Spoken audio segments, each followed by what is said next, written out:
E aí, pessoal? Sou Arthur Leme e hoje vamos abrir mais uma página esquecida da história.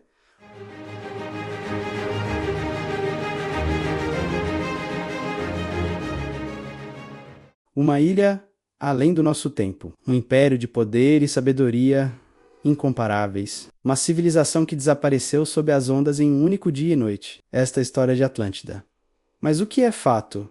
E o que é lenda? Junte-se a nós em uma jornada para desvendar um dos maiores mistérios da humanidade. A fundação de todo o mito ocidental sobre a ilha-continente, perdida a menos, desde a arquitetura de sua capital até seu trágico afundamento. Tudo começa e se sustenta na figura singular de um homem, o imortal.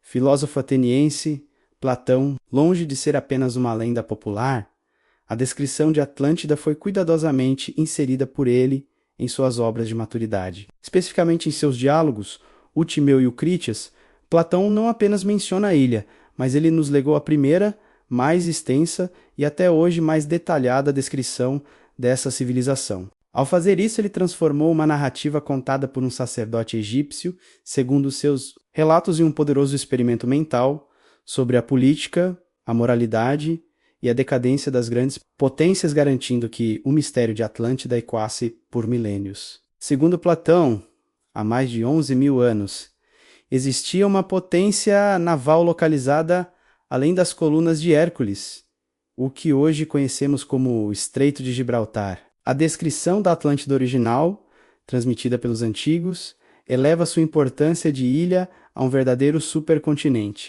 Esta colossal ilha-continente ostentava uma dimensão geográfica verdadeiramente espantosa. Ela era, segundo os relatos, maior em extensão territorial do que a Líbia e a Ásia Menor somadas na época. Tal escala não apenas a tornava um vasto império terrestre, mas também lhe conferia um domínio naval incontestável. Posicionada estrategicamente na vastidão do globo, a ilha dominava o vasto oceano que, significativamente, carregava e ainda hoje carrega seu nome, o Oceano Atlântico. Essa nomenclatura é um testemunho duradouro de sua influência e hegemonia, estabelecendo a civilização atlântica como a superpotência inigualável de sua era. Sua capital era uma maravilha da engenharia. Uma metrópole construída em anéis concêntricos de terra e água, interligados por pontes e canais largos, o suficiente para navios navegarem até o coração da cidade. Cada anel era meticulosamente interligado por uma série de pontes sólidas e elegantemente trabalhadas que permitiam a circulação terrestre. Mais crucialmente, as vias aquáticas, formadas pelos canais largos o suficiente para acomodar o trânsito de grandes navios mercantes e embarcações de guerra, serpenteavam desde o oceano aberto e navegavam profundamente até o coração absoluto da cidade. Isso transformava o centro da capital em um porto acessível globalmente, símbolo da supremacia naval e comercial atlântica. Elevando-se como o eixo espiritual e físico de toda a capital, no anel central e mais sagrado estava o Templo de Poseidon, uma estrutura de opulência indescritível e significado divino. Sua magnificência era uma demonstração de poder e devoção. Era inteiramente coberto de prata cintilante nas áreas externas e adornado, com placas de ouro puro em seu interior e ápice fazendo-o brilhar como um farol contra o azul do céu e da água. Este templo não era apenas dedicado a Poseidon, o deus do mar. Ele servia como um santuário para honrar a própria fundação de sua sociedade, já que o Deus era reverenciado como o fundador mítico da linhagem real atlante. Era ali que os reis afirmavam sua ascendência divina, e onde o poder espiritual e o poder temporal convergiam, selando a conexão intrínseca da ilha com o oceano e o divino. A ilha era rica em recursos, com metais preciosos, florestas exuberantes e uma agricultura tão avançada que produzia 2 colheitas por ano. Os atlantes eram um povo nobre, descendentes de deuses imortais, que viviam em harmonia e prosperidade, governados por leis justas, mas, como veremos, esse paraíso não estava destinado a durar. Platão nos deu a base, mas outras tradições, mais esotéricas, expandem a história de Atlântida para uma escala cósmica.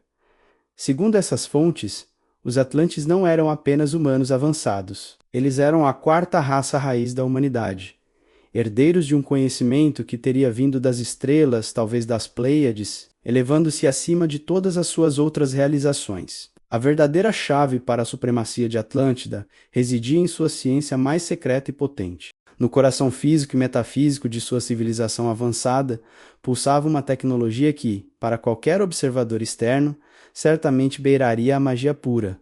A tecnologia do cristal não se tratava de meras joias ou ornamentos, mas sim de complexos dispositivos minerais capazes de capturar, armazenar e manipular vastas quantidades de energia com uma eficiência inimaginável. Esses cristais, tratados e calibrados com conhecimento arcano, eram a espinha dorsal de toda a sociedade atlante, fornecendo a força motriz para seu poder, sua iluminação e a própria vibração da vida em sua magnífica metrópole. Para compreender a magnitude do poder atlante, é preciso ir além da arquitetura e imaginar o centro vibrante e pulsante de sua existência tecnológica. No ápice de sua metrópole concêntrica, alojado com reverência em uma estrutura de domo geodésico cintilante e impenetrável, estava o coração de sua energia, um cristal colossal e singular. Reverenciado nos registros arcanos como a grande pedra Tuaoi, esta não era uma joia, mas sim o nexo primário de poder da ilha. Posicionado precisamente no centro físico de Atlântida, o cristal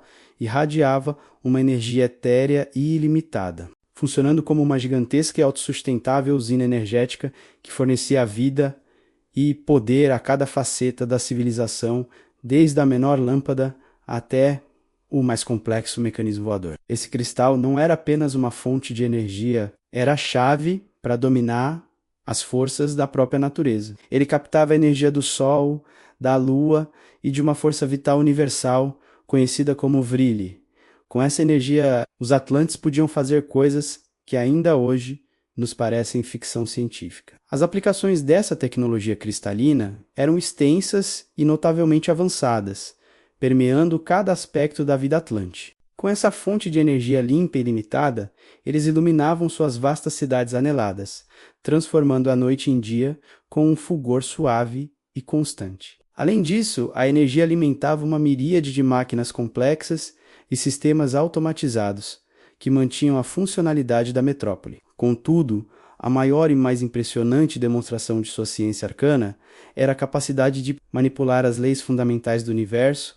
Eles haviam dominado o uso do cristal para neutralizar e controlar a gravidade, o que lhes permitia não apenas a construção de estruturas monumentais sem esforço, mas também o voo silencioso de suas aeronaves e a facilitação de seu transporte e logística diária. Veículos voadores, chamados de Vailks, cruzavam os céus silenciosamente, permitindo viagens rápidas por todo o Império. A energia era ilimitada, gratuita e limpa. Mas esse poder absoluto começou a corromper. A sociedade atlante se dividiu em duas facções. De um lado, os filhos da lei do que seguiam os preceitos espirituais originais, acreditando que a tecnologia deveria servir à evolução e ao bem comum. Do outro, os filhos de Belial, que se entregaram ao materialismo, ao egoísmo e ao poder. Eles começaram a usar a energia dos cristais para fins egoístas, criar armas devastadoras, subjugar outros povos e até mesmo manipular a genética, criando híbridos e escravos. A harmonia deu lugar à arrogância e a tecnologia, antes uma bênção, tornou-se uma ferramenta de opressão. O conflito ideológico cresceu e a tensão entre as duas facções levou a Atlântida à beira de uma guerra civil catastrófica. Atlântida, que havia sido concebida como um paraíso terrestre e um farol de progresso, estava sucumbindo rapidamente, em um processo de autodestruição que transformou sua utopia em uma distopia. A corrupção dos seus ideais era palpável. O conhecimento cristalino, que deveria ter sido usado para a iluminação, passou a ser um instrumento de uma tirania opressora e sanguinária. O esplendor arquitetônico da metrópole permanecia, mas sua alma havia sido drenada pela ganância, ambição e sede de poder. Nesse ciclo vicioso e sombrio, o paraíso estava se transformando, lenta e dolorosamente, em um inferno de intrigas, dominação tecnológica e violência, culminando na catástrofe que selaria o destino da ilha. O abuso da tecnologia e a decadência moral selaram o destino de Atlântida. O profeta Edgar Cayce, conhecido como o Profeta Adormecido, falou de 3 grandes catástrofes que atingiram a ilha. As 2 primeiras foram avisos, causando grandes rupturas e migrações. No auge de sua corrupção e na voragem de sua tirania, os avisos se multiplicavam, vindos tanto dos sábios filhos da lei do quanto dos primeiros tremores sísmicos que prenunciavam a ruína, mas os filhos de Belial, intoxicados pelo poder ilimitado e cegos pela arrogância desmedida, rejeitaram toda e qualquer forma de razão ou advertência, convencidos de sua invencibilidade tecnológica e de sua superioridade moral inexistente. Eles simplesmente ignoraram os sinais evidentes da iminente catástrofe. Para eles, a tecnologia do cristal e sua capacidade bélica eram suficientes para dominar a natureza, o cosmos e seus próprios destinos. Essa teimosia fatal, nascida da crença de que estavam acima das leis naturais e espirituais, foi o último e mais definitivo passo em direção à aniquilação. A catástrofe final, por volta de 9.600 a.C., foi resultado direto do uso indevido do grande cristal. Em uma tentativa desesperada de poder, eles sobrecarregaram o sistema, causando uma reação em cadeia que abalou as fundações do próprio continente. A retribuição pelo abuso de poder e a decadência moral não tardou a chegar manifestando-se como um cataclismo de proporções épicas. Em um único e terrível ciclo de dia e noite, o cosmos da ilha se desintegrou. Conforme narrado por Platão em seus diálogos, a natureza se voltou contra a civilização. Violentos e incessantes terremotos sacudiram e rasgaram a terra com uma fúria nunca antes vista, enquanto inundações maciças e devastadoras varreram a ilha-continente. Em pouquíssimo tempo, os anéis concêntricos de terra e água foram desfeitos pela violência sísmica e hídrica, e a poderosa Atlântida foi engolida e submersa para sempre pelas ondas do mar, desaparecendo em uma tragédia que a transformou de metrópole vibrante em lenda submersa. O oceano se ergueu em fúria, e a magnífica ilha de Atlântida, com toda a sua glória e tecnologia, afundou para sempre sob as ondas, desaparecendo da face da Terra.